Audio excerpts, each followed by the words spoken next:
J'invite sur scène sans plus attendre Vincent Villet, donc expert numérique responsable chez Publicis Sapient. C'est parti.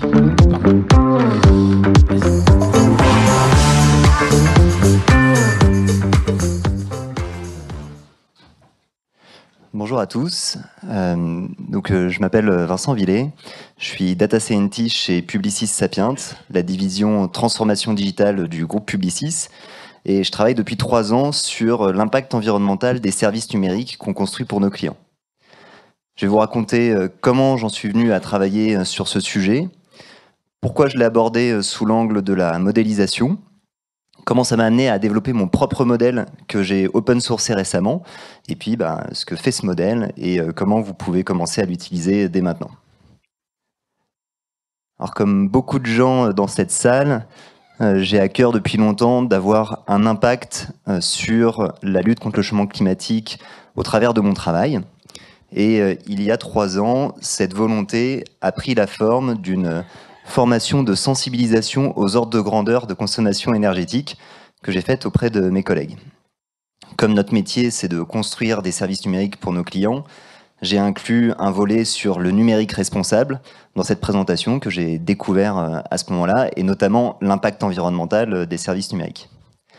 Et j'ai poussé l'exercice jusqu'à construire un petit modèle de bilan carbone de consultants Publicis Sapient pour qu'on ait pour nous-mêmes ces fameux ordres de grandeur et qu'on puisse commencer à comprendre quels étaient nos principaux leviers d'action pour décarboner notre activité. Alors ce petit modèle, il prenait en compte des choses assez évidentes et propres à beaucoup d'entreprises, donc notamment les déplacements, l'utilisation de l'équipement, l'utilisation des locaux de l'entreprise, des choses sur lesquelles il y a des méthodologies qui sont assez claires et où j'ai pu récupérer de la donnée. Mais je me suis confronté rapidement à la complexité des services numériques en eux-mêmes.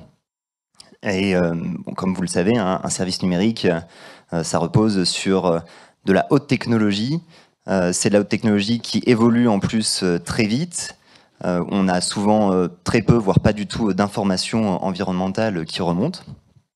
Mais qu'à cela ne tienne, j'avais besoin de comprendre, donc j'ai simplifié à l'extrême un service numérique et j'ai dit qu'un service numérique, c'était juste un parcours utilisateur qui allait s'exécuter sur des laptops et des smartphones avec un certain usage, donc notamment une fréquence de visite, et qui allait faire appel à juste un serveur et un stockage. Et ce petit modèle, aussi rudimentaire soit-il, il m'a donné des ordres de grandeur très intéressants. Et notamment, j'obtenais rapidement, très facilement ce genre de résultat. Donc ça, c'est l'exemple d'une mission typique d'un consultant Publicis Sapient, où on se rend compte que finalement, pour une entreprise de services en technologie comme la nôtre, le service numérique représente l'écrasante majorité de notre impact carbone, et ce, sans même prendre en compte le fait que les services s'additionnent d'année en année, parce qu'ils restent en production plusieurs années. Ça a ancré en moi la conviction que le développement de l'expertise d'éco-conception était essentiel pour décarboner notre activité. Et cette conviction est rentrée en résonance avec l'engagement Sustainability de Publicis Sapient. On a donc voulu accompagner nos clients sur ces questions, et toujours en ayant une approche ordre de grandeur, c'est-à-dire être capable de rapidement modéliser le service numérique sur lequel on va travailler, pour avoir les ordres de grandeur et ensuite prioriser les actions qu'on allait mettre en place, que ce soit la mise en place d'une stratégie de mesure ou bien la mise en place de telle ou telle bonne pratique d'éco-conception. Il fallait donc aller plus loin que le modèle que j'avais commencé à développer, mais je me suis rendu compte que en fait, de tels modèles n'existaient pas, que ce soit dans le monde open source ou sur le marché.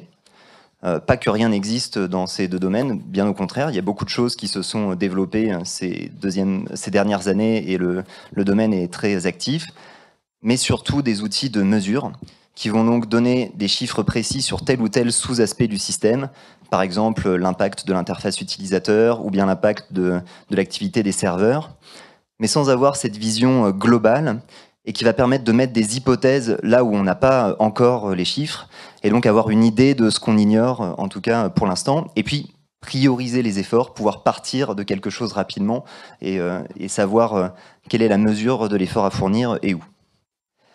On a donc décidé d'investir sur le développement du modèle, Et très vite, on s'est dit qu'on l'open sourcerait pour contribuer à notre tour à la communauté open source et construire un commun numérique qui nous paraissait manquer dans l'écosystème.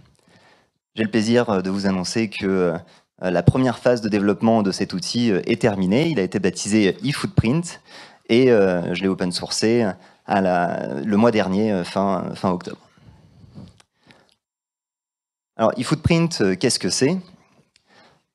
C'est une implémentation dans le langage de programmation Python qui va reprendre les idées dont je vous avais parlé sur les parcours utilisateurs et la modélisation du service que j'avais faite il y a quelques années, mais en donnant beaucoup plus de flexibilité à ces différents objets pour les combiner et coller au plus proche de la complexité des systèmes réels. On aura toujours nos étapes de parcours utilisateur, mais on pourra en avoir autant qu'on veut et autant de parcours utilisateurs différents qu'on le souhaite, qui vont cette fois-ci faire appel à des services, donc c'est le nouvel objet d'abstraction qui a été rajouté.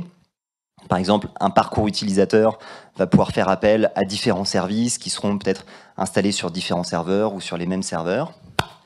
Et ensuite, on a toujours une description de l'usage, mais qui cette fois-ci n'est plus seulement de la fréquence, mais aussi une description heure par heure dans la journée du niveau d'utilisation du service. Et ces parcours utilisateurs vont toujours se faire sur des populations de devices et vont faire appel, cette fois-ci, non pas à un serveur unique et un stockage unique, mais à des serveurs et des stockages qui seront peut-être implantés dans différents pays avec différentes intensités carbone.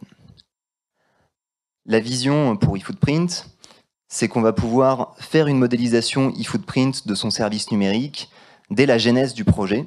En fait, dès le moment du business case, avant même que le système n'existe, en faisant reposer cette modélisation sur des hypothèses, évidemment, afin de pouvoir commencer à penser l'éco-conception, à avoir les ordres de grandeur qui nous permettent de prendre en compte la matérialité du système le plus en amont possible, et on sait à quel point l'étape de design est importante quand on parle d'éco-conception. Ensuite, au fur et à mesure que le service va être construit dans la réalité, on va faire remonter de plus en plus d'informations dans le modèle eFootprint, donc des informations d'usage, mais aussi la connexion aux bonnes bases de données de référence, et puis la connexion à des outils de mesure de l'écosystème existant. eFootprint n'a pas la vocation à être le seul outil utilisé dans l'éco-conception. Et on aura comme ça ce jumeau numérique du service numérique qui va grandir en même temps que le service lui-même, mais qui reste toujours un modèle. Et la grande force d'un modèle, c'est qu'on va pouvoir faire varier ces hypothèses, faire varier par exemple le parcours utilisateur et répondre à des questions du type « Que se passe-t-il sur mon impact environnemental si je rajoute de l'IA générative à tel ou tel endroit de mon parcours utilisateur ? Est-ce que c'est du plus 1%, du plus 5% ?» Et on va pouvoir voir comme ça l'impact sur la consommation d'énergie et de ressources du système. Et c'est ça qui va nous permettre de prioriser les bonnes pratiques d'éco-conception et de piloter le système. Comme je vous disais, eFootprint est open source, donc vous pouvez l'utiliser dès maintenant, gratuitement. Il est très facile à prendre en main. Vous avez l'URL et le QR code. Publicis Sapient travaille de façon très rapprochée avec l'association open source Boavista pour améliorer le modèle en continu. À votre tour, utilisez-le, critiquez-le, contribuez et progressons ensemble dans la maîtrise de l'éco-conception de nos services numériques. Merci beaucoup. Merci.